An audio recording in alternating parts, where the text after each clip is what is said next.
Well, most school trips involve camping and maybe some bushwalking. How fun, said Dickie Never. But for one lucky group of students, they flew to Antarctica. Yeah, get this out. They won a competition to become the youngest Aussie kids to set foot on the ice continent. And today's Christina Hearn joins us now from Hobart. Chris, you were lucky enough to tag along on this ride. What was it like?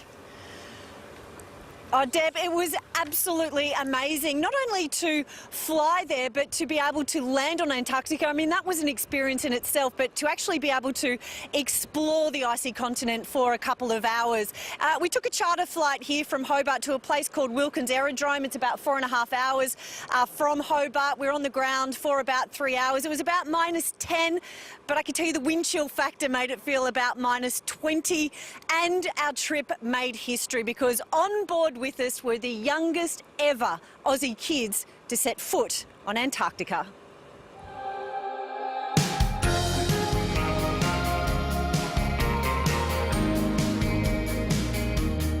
This is one seriously cool school excursion. These students aged 10 to 14 from Perth and Hobart are making history.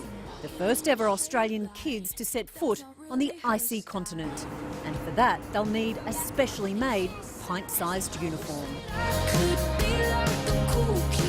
Zach, how excited are you about going to Antarctica? Well, I'm actually so excited, and it's like once in a lifetime, like not many people even get to go there. But the first adventure is landing the Airbus on the glacial runway. The runway down there, they do a good job of preparing it, so the friction is actually quite reasonable to keep the aircraft going straight. You're not going to slide off the end of it? We will not slide off the end of it.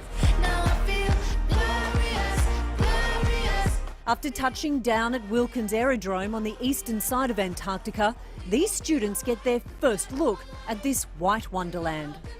Just to be here, it's such a great opportunity, and I just can't explain it, and it's just amazing. Really cold but really awesome at the same time. Bit colder than Perth. Yeah, very. These 12 students won a nationwide competition to name our new Antarctic icebreaker, the Aurora Australis, to be replaced by the Noyina, the Tasmanian Aboriginal name for Southern Lights. This is very special for you, for your families and for your country. The government and the country is investing $2 billion in a new icebreaker. And what better way to come up with a name than to have a national school competition. We're about to load the kids into our haglins, and they'll be in the yellow hag, and then we're going to move them out onto the ice plateau where we have a sign which commemorates them having crossed into the Antarctic Circle. How important is Antarctica, do you think? Very important to like the weather that we get and science. And they got a first-hand look at the research conducted here, like drilling an ice core. These people are doing an amazing job of researching this. Life inside the Wilkins camp might not be that spacious, but the food makes up for it, with no canned soup in sight. What have you got here? I've got some beautiful Antarctic drinking water.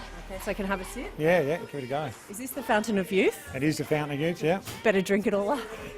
This school excursion of a lifetime is all about inspiring the next generation of Antarctic expeditioners and promoting preservation of this amazing place. When we learn about Antarctica, we learn about the ice and the bubbles in the ice. We actually learn about the drought patterns in Australia for the last several thousand years. It's one school trip these cool kids will remember forever. It's just incredible. It's so much different than our home, and it's something that we'll never get to experience again. Yeah, it's so special.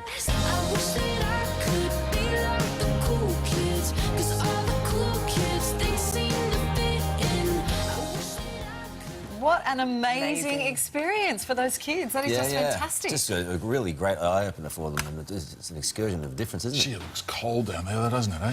Well, it is warmer than it used to be, Dickie. Depends who you're asking. A few more water features. Good to see you, Herno, thawing out, though, on a sunny day. Exactly. How warm is it in Hobart today? Oh, I'd love to. It's on my bucket list to broadcast from the Antarctica one day. I'd love to do that. We'll see if we can deliver. Good stuff. Thank you, Herno. Probably be on SBS, but anyway. Let's have some